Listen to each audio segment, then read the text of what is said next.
सुप्रिया सुळे यांच्या प्रचाराची धावपळ सुरू आहे। मवियाची पुरंदरमधल्या सासवडमध्ये सभा होणार आहे। शरद पवार, संजय राऊत यांची या सभेला उपस्थिती असणार आहे। एकीकडे अजित पवार यांच्या आज बारामतीमध्ये 3 सभा होत आहेत, तर दुसरीकडे सुप्रिया सुळे यांच्या सुद्धा प्रचाराचा जोर हा वाढलेला आहे। सुप्रिया सुळे यांच्या सुद्धा सभा होत आहेत।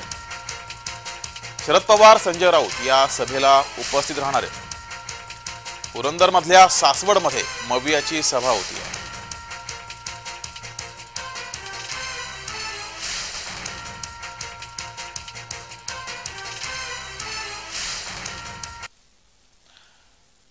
अधिक माहिती घेऊया। आपले प्रतिनिधी अजिंक्य धायगुडे आपल्या सोबत जोडलेत। अजिंक्य, एकीकडे बारामतीमध्ये अजित पवार यांच्या आज दिवसभरात 3 सभा होत आहेत, तर दुसरीकडे मवियाची सुद्धा सभा पार पडतीये।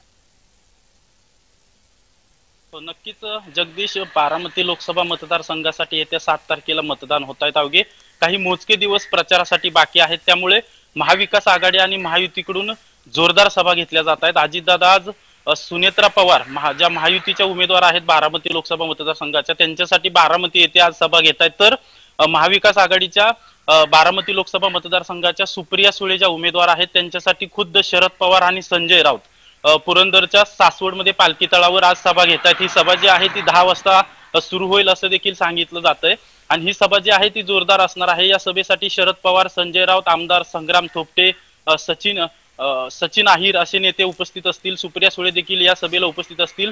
आपण जर पाहिलं तर दोन्ही बाजूने प्रचार जो आहे तो शिगेला पोहोचलेला आहे। आता ही सभा जी आहे ती पुरंदरमध्ये होत आहे। आपल्याला पुरंदरची परिस्थिती माहित आहे की यापूर्वी शिवतारे यांनी बंड केलं होतं, परंतु बंड संपल्यानंतर ते स्वतः आता सुनेत्रा पवारांचा प्रचार करतात। त्यामुळे पुरंदरमध्ये मताधिक्य घेणं हे सुप्रिया सुळेंसाठी एक मोठी मताधिक्य घेण्याची एक मोठी चुरस असणार आहे, आणि त्यामुळेच संजय राऊत आणि शरद पवार आज सासवडच्या पालखी तळावर सभा घेत आहेत, आणि सुप्रिया सुळेला पुरंदरमधून मोठं मताधिक्य मिळण्यासाठी महाविकास आघाडीकडून प्रयत्न केले जात आहेत। जगदीश जी, मात्र अजिंक्य, ही कागदावर लढत जरी नणंद भावजय अशी दिसत असली तरी बारामतीमध्ये खरी लढत ही काका विरुद्ध पुतण्या अशी आहे। प्रतिष्ठेची लढाई आहे। त्यातच अजित पवार गेल्या 2 दिवसांपासून अधिकच आक्रमक झालेत। सुप्रिया सुळे यांच्यावर थेट त्यांनी काही आरोप करायला सुद्धा सुरुवात केलेली आहे। विकास कामांबाबत हे आरोप आहेत, तर आज अजित पवार यांच्या या आरोपांना सुप्रिया सुळे किंवा या मवियाच्या या सभेमधून उत्तर मिळण्याची शक्यता आहे का? हो, नक्कीच। जरी ननंद विरुद्ध भावजय जसं आपण म्हणताय तशी ही लढाई दिसत असली तरी ही जी लढाई आहे ती काका विरुद्ध पुतण्याची लढाई आहे। ही लढाई जी आहे ती पवार विरुद्ध पवार ही अशीच लढाई आहे।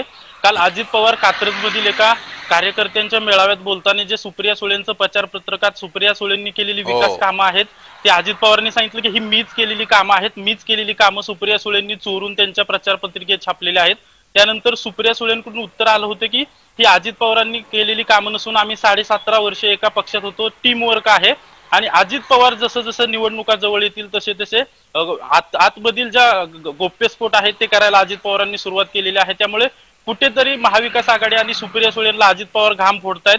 आता काल ज्या अजित पवारांनी सुप्रिया सुळेंवर आरोप केलेले आहेत त्याला आज सुप्रिया सुळे किंवा शरद पवार उत्तर देत आहेत का हे देखील पाहणं महत्त्वाचं असणार आहे। जगदीश जी, मात्र अजिंक्य, तुम्ही संपूर्ण या मतदारसंघात फिरताय, संपूर्ण इथला आढावा घेताय, बारामतीमध्ये सध्या काय मूड आहे मतदारांचा, सर्वसामान्य नागरिकांचा मूड काय?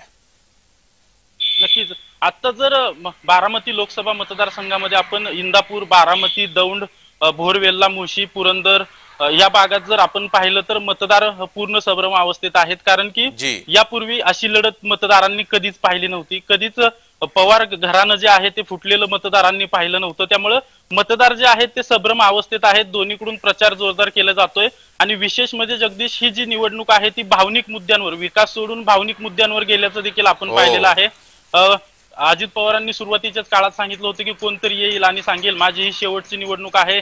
त्यानंतर सून जी आहे ती बाहेरची असते, किंवा मूळचे पवार आणि बाहेरचे पवार असे देखील एक भावनिकता निर्माण झाली होती, आणि हळूहळू ही निवडणूक जी आहे ती विकासाचे मुद्दे बाजूला करून जी आहे ती भावनिक आणि गावकी भावकीची झालेलं देखील आपण पाहिलेलं आहे। त्यामुळे मतदार तरी आता संभ्रम अवस्थेत आहेत की कोणासोबत जायचं।